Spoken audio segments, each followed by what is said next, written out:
In the last Parayanam session, I was mentioning about the message that Swami sent to the Rome conference.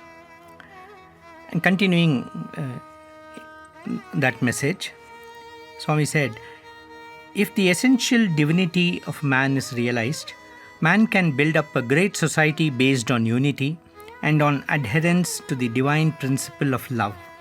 This profound change must begin in the minds of individuals. When the individuals change, society will change. And when society changes, the whole world will change. Unity is the secret of social progress, and service to society is the means to promote it.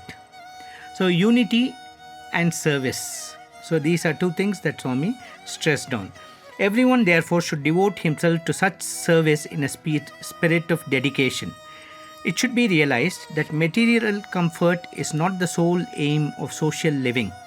A society in which individuals are concerned only about material welfare will not be able to achieve harmony and peace. Swami was telling about this in Rome. See, a lot of importance was given to the body in the Roman civilization. So Swami was now showing that the important thing is to go beyond the body. It is to invest in the spirit, to realize the importance of the spirit, that material comfort, materialism is not the end goal. A society in which individuals are concerned only about material welfare will not be able to achieve harmony and peace.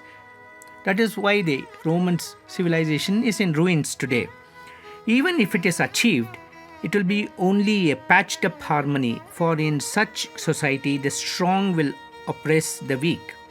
Nor will an equal distribution of the bounties of nature ensure anything but a nominal equality.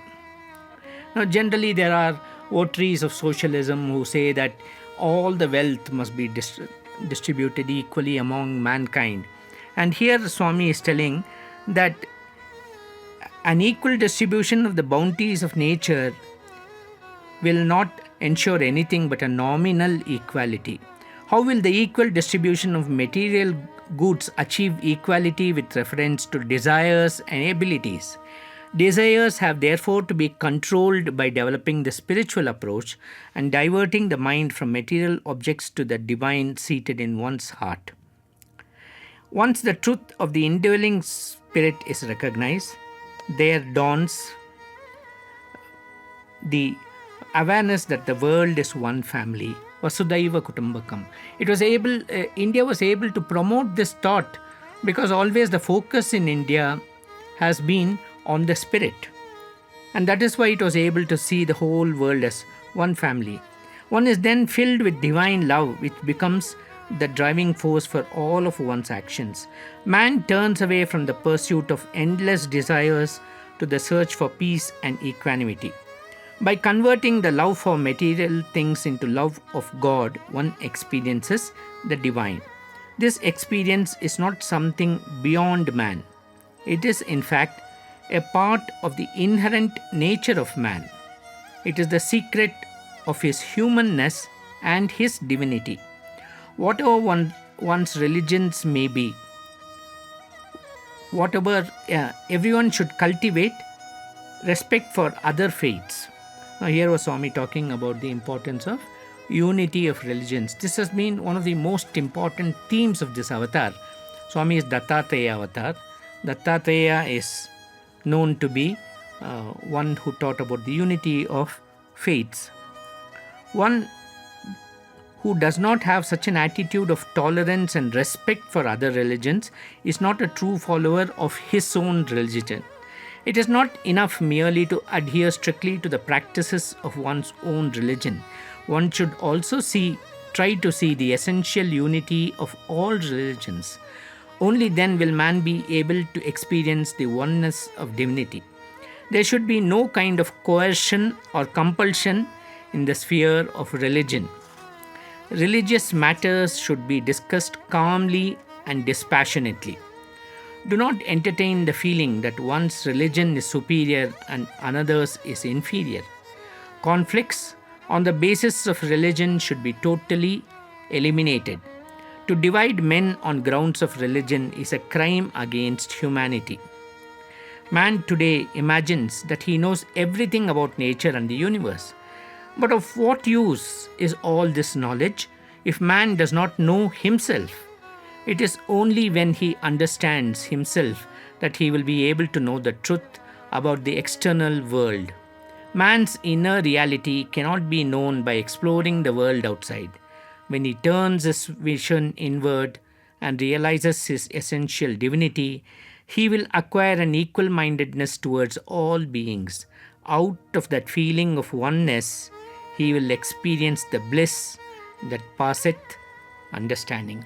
This was the superb, fantastic message that Swami gave to that Rome conference. Professor Gokak and Mr. V.K. Narasimhan had accompanied Swami to this Rome conference.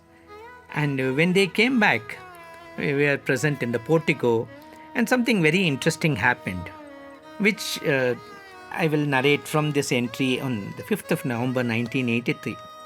Sri V.K. Narasimhan came in the evening to the hostel to speak on Swami's omnipresence in Rome. He narrated the incident which amply demonstrates the Bhagavad Gita statement, Sarvatah Panipadam Sarvatokshi Shiromukam. The Lord's hands and feet are everywhere. His ears and lips are there everywhere. Sri V.K. Narasimhan had left for the Rome conference, which was to be held on the 30th and 31st of October. Swami had sent a message to the conference to be read out by Sri V.K. Narasimhan. At that time, Mr. V.K. Narasimhan's grandson was studying in the Brindavan hostel.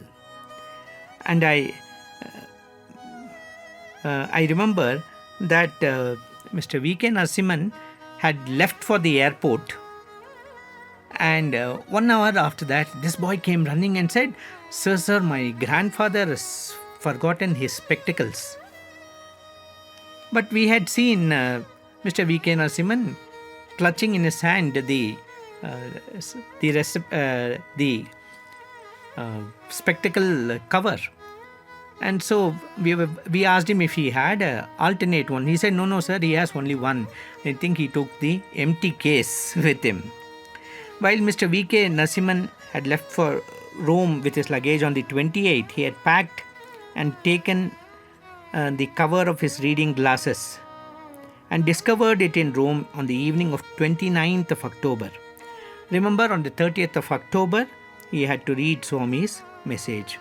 It was late in the evening, and there was a gentleman from Australia, Dr. Sara Pavan, who later on, of course, worked in our hospital in Prashanti Nilayam.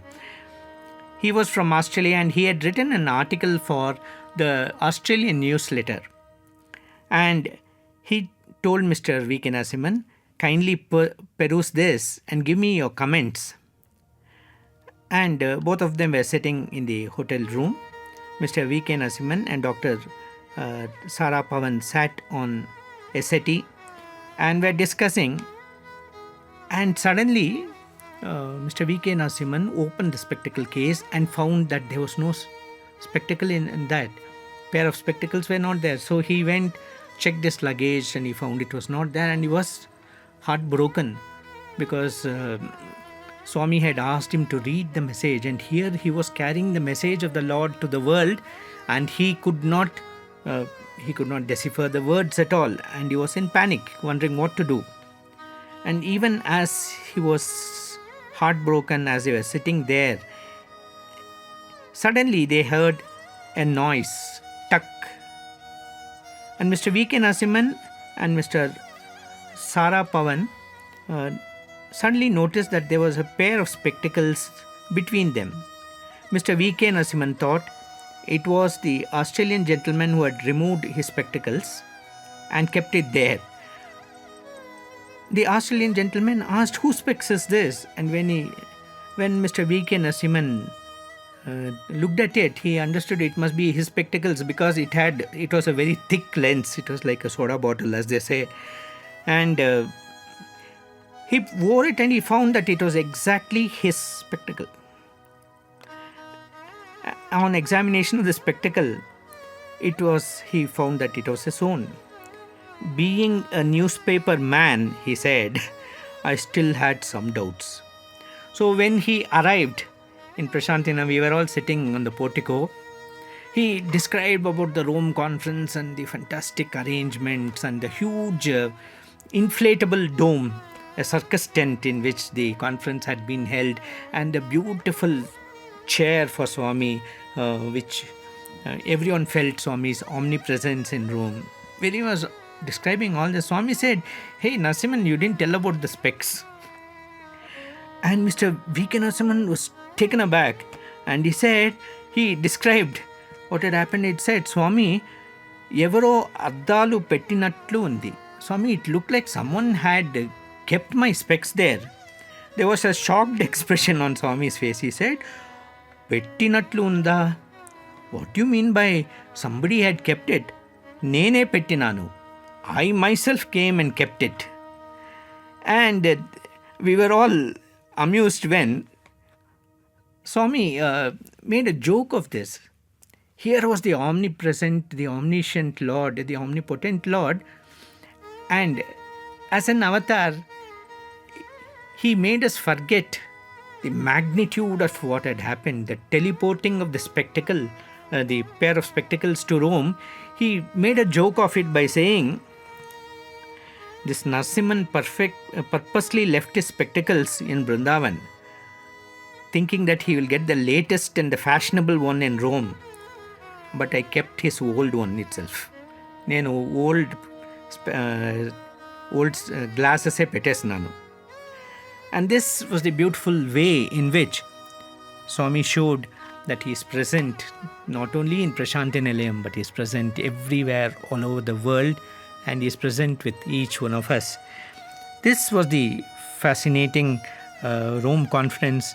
A few members of this, like Professor Gokak and Eugene Roy Davis and Mr. Sir Trevelyan, had all gone and met the Prime Minister of Italy, Mr. Bettino Craxi, on the eve of the conference. And he was very excited to know about the conference and what the theme of the conference was. And he said he was greatly fascinated but that such a thing was happening in Rome, in Italy. And he conveyed his best wishes for the symposium. This symposium, I need hardly say, was a wonderful success, and everyone went back remembering that the spirit, that is Swami, was there in the deepest recesses of their heart. He is the unity, is divinity. He is the unity, the divinity which lies at the core of all human existence, and the purity which makes us see this is enlightenment. Jai Sai Ram. We'll continue in the next Parayanam.